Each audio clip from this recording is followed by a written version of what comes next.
Très ravie de vous retrouver sur Tamashek. Mesdames et messieurs, bonsoir et bienvenue dans ce journal. Au sommaire, opération pré-hivernage. Une réunion du comité régional s'est tenue ce jeudi à Dakar selon Fatoumata Faye, 25 000 mètres linéaires sur plus de 109 000 déjà curés sur Dakar. Le secteur sanitaire sénégalais est depuis plusieurs mois dans une situation alarmante marquée par des revendications syndicales. À cet effet, le syndicat démocratique a tenu une conférence de presse ce jeudi pour se faire entendre. Vous aurez plus de détails au cours de cette édition d'information. C'était tout pour les titres. Bienvenue. Comme je le disais au début de ce journal, sur une réunion du comité régional du développement consacrée aux opérations pré-hivernage 2024 s'est tenue ce jeudi. L'objectif vise à anticiper sur les difficultés liées à l'hivernage, notamment les cas d'inondation notés souvent dans certaines localités de la capitale. Dans son intervention, le secrétaire général de l'Office national de l'assainissement du Sénégal, ONAS, a renseigné sur le démarrage depuis mars des opérations avec un taux d'exécution de 25% à Dakar. Donc daanaka 109 000 mètres linéaires donc ñu tàmbale nii depuis le 13 mars 2024 donc fukki fan ak ñett ci weeru mars ñu tàmbale li nga xamante ne mooy opération de curage maanaam lépp loo xam ne day fattar ñi mooy réseau bi parce que réseau bi moom su fekkee ni dara fattu ko rek ndox mi su ñëwee dafay dem te gis nañ ni que kat bu ñu ko teelee def daanaka dafay yombalal bu baax ndoxum taw bi su ñëwee rek day dem te du yàgg dara donc tàmbali nañu opération yooyu depuis le 13 mars te dana continuer jëmook fii ak weeru juin 2024 nga xam ne laataa taw bi di ñëw dinañ li ñuy wax préparer réseau bi ba nga xam ne dina mën a accueillir ndoxum taw bi te du indi benn jafe-jafe ak lorange ci askan wi. bu loolu weesoo mu am li nga xamante ne nii ay liggéey yu am solo la travaux structurants yoo xam ne état du Sénégal ci ab programme bu mu tënk tuddee ko programme boo xam ne décennal de lutte contre les inondations dafay yëkkati at mu nekk tolloog 2 milliards ak genn wàll jox ko ñun ci suñu wàll ONAS jox ñu ko pour ñu réaliser ay liggéey ci zone yi nga xamante ne ni daanaka ndox mi nangu woon na ko te loolu bi ñu ko dalee def macha allah gis nañu résultat yi d'ailleurs at dun daaw boo gisee lu gën a tax jàppale ñu sax ba nga xam ne plan Orsec li ñuy wax plan Orsec déclenché wuñu ko même si d'accord nañu ni que sax am na ay jafe-jafe par endroit mais lu bari li tax ñu mën a li ko gouverneur waxee sànq ci discours am dañu may ñu am une maîtrise. Face à la situation alarmante marquée par des revendications syndicales récurrentes et un soulèvement des personnels de santé, le syndicat démocratique des travailleurs de la santé et du secteur social a tenu une conférence de presse ce jeudi au centre de transfusion sanguine, invitant les nouvelles autorités à reprendre les négociations et à respecter certains points d'accord signés avec le gouvernement sortant.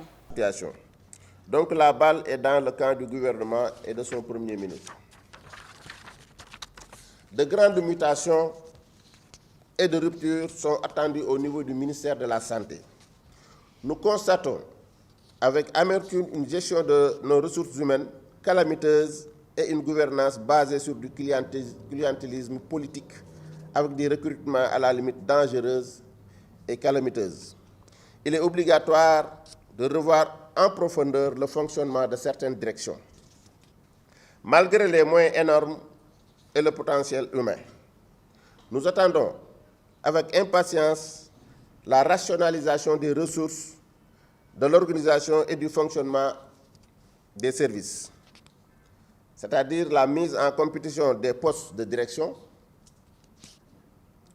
une inspection interne renforcée, une application et harmonisation du statut du personnel des établissements publics de santé, une gestion démocratique du personnel, une intégration dans la fonction publique du personnel contractuel du ministère et du personnel communautaire. Éviter toute forme de corporatisme ou de favoritisme du corps au détriment des autres. Payer intégralement et sans délai l'indemnité de logement au personnel administratif et de soutien des EPS. Vous constatez que par rapport à l'application des... Nous partons à présent en Guinée. La Guinée traverse actuellement une crise énergétique caractérisée par le manque de courant dans tout le pays. Pour inverser cette tendance et permettre aux sociétés minières de transformer les matières premières sur place, la CNT a adopté ce jeudi une convention pour l'installation d'une centrale de gaz de 1800 MW.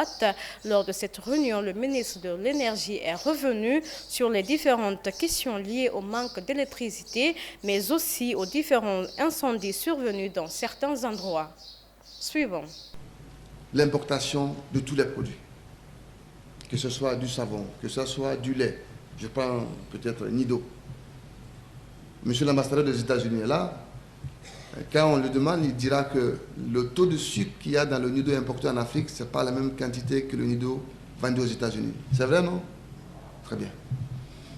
Ça veut dire que l'Office national de contrôle de qualité que nous avons dans notre pays est censé promulguer ou avoir, disons, des variables sur l'importation des fils électriques.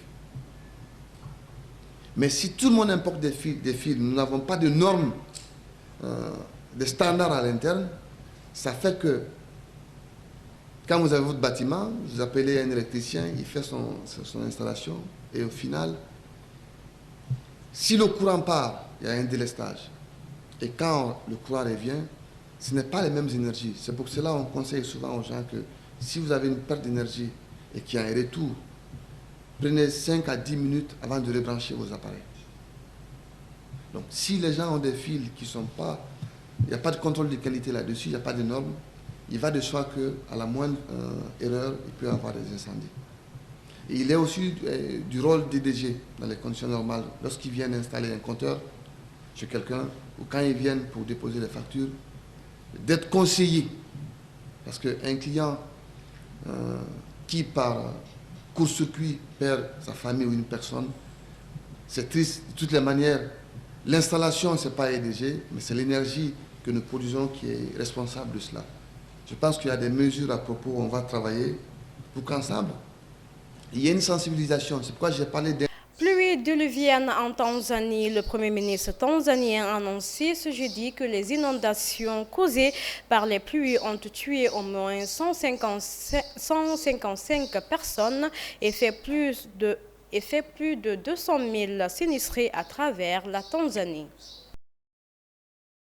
Le Premier ministre tanzanien Kassim Majaliwa a annoncé ce jeudi que les inondations causées par les pluies diluviennes ont tué au moins 155 personnes et fait plus de 200 000 sinistrés à travers la Tanzanie, soit plus du double du nombre de morts rapportés il y a 2 semaines alors que les précipitations augmentent, en particulier dans la région côtière et dans la capitale Dar es Salaam. Plus de 50 000 foyers ont été touchés et des centaines de personnes ont été blessées. Selon le chef du gouvernement tanzanien, ce cataclysme serait dû au phénomène climatique El Niño qui aurait aggravé la saison des pluies en cours, provoquant des inondations, des glissements de terrain et détruisant les routes, les ponts et les voies ferrées. Les écoles inondées ont été fermées et les services d'urgence sont mobilisés pour secourir les personnes bloquées par les eaux. Les autorités tanzaniennes ont conseillé aux personnes vivant dans des zones de faible altitude d'évacuer et de se réfugier sur des terrains plus élevés. Le Premier ministre a exhorté les responsables du district à acheminer rapidement des vivres aux sinistrés.